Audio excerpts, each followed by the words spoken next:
13,000 কলা গাছ কেটে ফেলা হয়েছে। সেই কলা গাছের মধ্যে কলাও রয়েছিল। আর মাত্র 3 মাস পর সেই কলাগুলো বাজারজাত করা হতো। সেই কলাগুলো বিক্রি করলে প্রায় 35 লক্ষ টাকা আয় করতে পারত সেই কৃষক। কিন্তু একটি রাতের মধ্যেই সকল কলা গাছ কেটে ফেলা হয়েছে। 22 বিঘা জমির উপরে সেই কলা গাছগুলো রোপণ করেছিল একজন কৃষক। সারা জীবনের অর্জন সেইখানে তিনি খরচ করেছিল। হয়তোবা আর 3 মাস পর লাভও করতে পারতেন। কিন্তু হঠাৎ করে রাতের অন্ধকারে কেন সেই কলা গাছগুলো কেটে ফেলা হলো? সেই কৃষককে একেবারে পথের ভিখারিতে পরিণত করা হলো, নিঃস্ব করে দেওয়া হলো একজন কৃষককে, যা শুনলে আপনারা অবাক হয়ে যাবেন। ঘটনাটি ঘটেছে নওগাঁ জেলার টন্টিতলা উপজেলায় কৃষ্ণপুর ইউনিয়নের গোপিনগঞ্জ পারবোরাম বা মিরাপুর গ্রামে। আজ থেকে আরো দীর্ঘদিন আগে একটি দায়ের করা হয়। সেই করেছিল এই কৃষক, যেই কারণেই তাকে এতদিন পরে সে চাপ দেওয়া হচ্ছিল সেই মামলাটি তুলে নেওয়ার জন্য। তবে কৃষক কোনোভাবেই সেই মামলাটি তুলে নিতে রাজি না হওয়ার কারণেই মনের আক্ষেপেই এই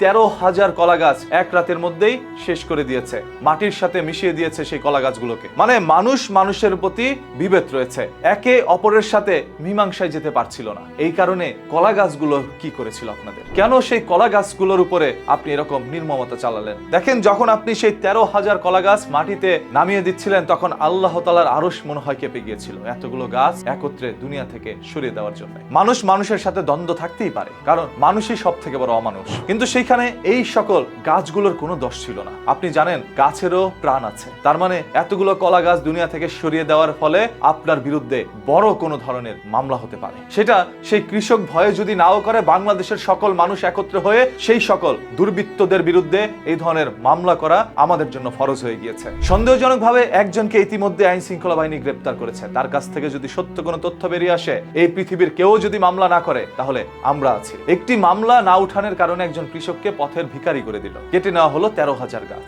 যেটা 22 বিঘা জমির উপরে রোপণ করা হয়েছিল। খুবই দুঃখ লাগে মাঝে মাঝে যখন মনে হয় আমরা এরকম একটি দেশেই বসবাস করি, যেখানে মানুষ মানুষের ক্ষতি করতে যখন না পারে, তখন তাদের জিনিসের উপর দিয়ে নেয়। এই কেমন প্রতিশোধ? গাছ কেটে দিয়েছেন, মামলার কি নিষ্পত্তি হয়েছে? না, বরঞ্চ আপনার বিরুদ্ধে আরো মামলা হতে পারে।